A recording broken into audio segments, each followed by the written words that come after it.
All right, what's going on, everybody? This is Peter Renna back with another edition of Dollar Bin Digging. You can read the article on comicbookinvest.com and check out the video here on my YouTube channel, as I like to do.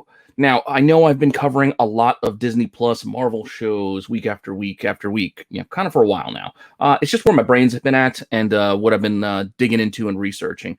And I did have a commenter recently point out that, they actually missed the old, here's what I found format of the show that I used to do. And you know what? I kind of miss it too. So this week, this is just a here's what I found random goodness episode. So hang in there after the break, and we're going to get into the books that I found.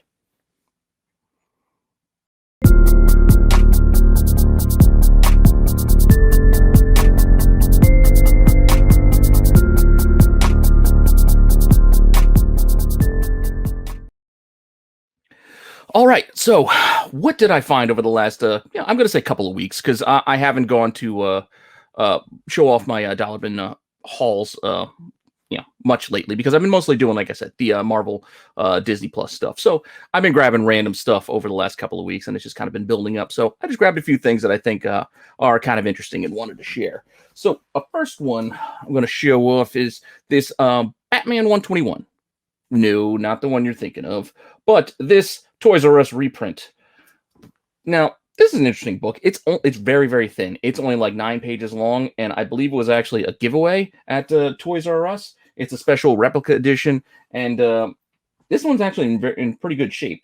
Like I said, these are very, very thin, so these can get roughed up really easily. So if you find a nice one, I'd definitely recommend picking it up. But it's just kind of a fun little thing. I mean, you're not going to find this first Mr. Freeze very easily, anywhere. So getting a reprint of any kind is usually, and there aren't that many, it's usually a good thing. I don't mind reprints. I like the Marvel Masterpieces, the True for like any cheap reprint. I usually buy them because it's nice to have, even just to read. So you don't, if you do have the real edition, you don't have to mess up your original flipping through it. So this first Mr. Freeze is kind of a fun little book, and one I'd recommend grabbing if you see it out there. Don't let these toys and like Taco Bell editions and all these other weird things, scare you off. I'd actually hunt those, because those are oddities that I find pretty interesting personally. So, and a few of them, sell for a few bucks. So keep an eye out for those. Don't leave them behind, even if they're banged up a little bit. I mean, don't get a wrecked book.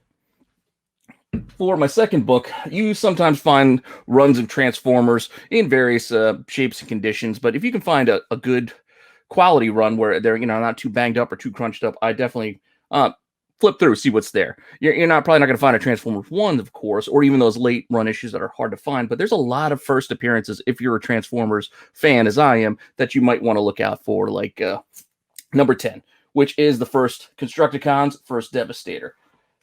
It's not a huge book. It's not one that's going to command a ton of money, but it's, again, one of my favorite toys growing up. I mean, the Transformers, this was a big deal. Like, this was, you got a whole bunch of little figures that formed into one giant robot. Like, that was awesome. So they didn't handle it very well in the movies, I gotta say. I don't know what was going on with those wrecking balls. It was just in poor taste and just awful. Michael Bay, it was awful. And hey, I got nothing against Michael Bay. I like Bad Boys, and I enjoy watching things like The Rock, but those Transformers movies were just, they were kind of brutal. That being said, that Devastator is not my Devastator, but this one here definitely is. So if you can find this thing for cheap, I definitely recommend grabbing it, because, again, I don't know. They're supposed to be redoing the Transformers franchise, the new Netflix show, kind of going back to them. But this is just classic. This is just something that I'd recommend just having, just for what it is. And like I said, there's all kinds of issues in first that you can find. Issue 8 is the first Dinobots. That's a good one to go find if you can find it for pretty cheap. I think Omega Supreme is like issue 19 or something like that. I think I grabbed that one kind of recently too. Just tons of good Transformers books that you can get for pretty cheap. That aren't those very expensive ones that everybody already is looking for. So I don't know. Don't just skip by. Don't just skip by. Just like the G.I. Joes. I mean, look at all the G.I. Joe books now that are heating up, thanks to all the news coming off of there. So Transformers or any of these 80s franchises could be next. So just, don't ignore them. That's all I'm saying. Now, for my next pick, this kind of goes back to something I did talk about, I think, a little more than a year ago, but I figure it's worth mentioning again, and I don't think I did a video for it, so I'm going to do it now. these Mystic Arcana books are kind of interesting. They kind of hit those, more of the mystical, magical Marvel characters. There was 4 issues. They're 4 one-shots, basically. I recently just found this Black Knight one for a buck, which is kind of cool. And, he's coming to the Eternals movie and all of that. But there's a Scarlet Witch one, which, with WandaVision, we already know her popularity is already up. There's a Magic, who's also had a bit of a popularity boost thanks to the New Mutants movie. But hey, she's just a great character. So Magic is somebody that people collect her covers, and this is a pretty decent cover on this one as well. And those are the ones I kind of focused in the last time I mentioned these. So this time we're looking at, Sister Grimm. She also was on that Runaway show, so she's already been adapted as well. And then we have finally getting adapted, Dane Whitman here, Black Knight. So I just wouldn't ignore these. And they're just really nice covers. I mean, you look at the designs, you look at them all together. They have this whole kind of a cool card aspect. If you were to go back and look at them again, you would see like Scarlet Witch has a heart in the background, a spade for magic. Sister Grimm, I think, has a club, and then there's this loose, little diamond representation here on the Black Knight. So it's almost like a deck of cards.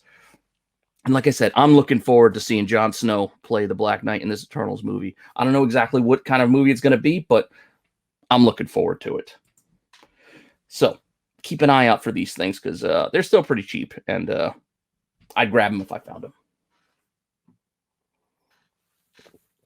All right, and for my last pickup here, I've been grabbing a lot of Witchblade books lately. And not just the Michael Turner early run either. I mean, those are fantastic, and I do grab them, especially those very early issues or nice-looking copies to kind of replace the ones that I've had for years. But also things like this. Issue 134 had a interesting cover. A buddy of mine pointed out that he found one, so then I went looking for one, and then I found one myself. And this one doesn't sell too bad on its own. This is a cover A, but there are a couple of covers throughout this run of Witchblade, but this one, I don't know, just the colors, it's just kind of striking. And like I said, it sells, pretty well. So outside of like looking for these oddities, and I mean, there's more issues in that run. It's like 135, 136, this almost human storyline. There's just some really nice covers. I mean, really, if you look at them. But that being said, I'd also grab those old ones. Like, I grabbed this issue too not that long ago. Do I have this in the pile? I think I do. Yeah. I grabbed this for $1. I mean, you find these things for $1, I'm grabbing them. Now, I'll probably save these for my honorable mentions later, but the point being that everybody knows, like, Witchblade 1, of course, would be one that you would want to grab. And then there's those couple of Hughes books, which sell pretty well. 86 and 87, I believe, are the two Hughes covers. And then there's a bunch of variants throughout there. Like, there's that Negative Space, I think, for issue, I can't remember the number, but there's a Negative Space orange cover with like a Day of the Dead, just fantastic. I grabbed one of those recently. And there's a lot of weird like convention exclusive and things like that that are very expensive. But from the actual regular run of books, there are only a few that sell pretty well. And this actually is one of them. Not a lot. I'm not talking about hundreds of dollars or anything like that. It's maybe $10 or so, but it's still something fun to kind of find for $1. So that being said, keep an eye out for that. This entire run, there's 134, 135 does all right. 136 doesn't sell all that well, but hey, it's part of the 3-part storyline. So if you see them all, just grab them like I did because it's $3. What's going to cost you? So with that being said, those are my random finds for this week. I know it's not a lot, but it is what I found. And hopefully you like what I'm doing here. So please like and subscribe to my channel. Check out the article over on comicbookinvest.com. Let me know what more of the stuff you'd like to see on my channel, or even articles you want to see me write. I do kind of miss writing, as I spent so much time these days doing this YouTube stuff. I do kind of miss writing my Usual Suspects article. So I'm going to have to figure out a way to kind of revive that one of these days. Maybe even Wizard Rewind, because I always did have fun going back to those old wizards. And I did actually find one of those this past weekend too for $1. But that all being said, please let me know. Hit me up in the comments. And like I said, if you're interested in seeing the rest of the stuff I've been grabbing, I got a few more that I'll kind of flip through over on my honorable mentions video. So thanks for stopping by, and I'll see you guys next time.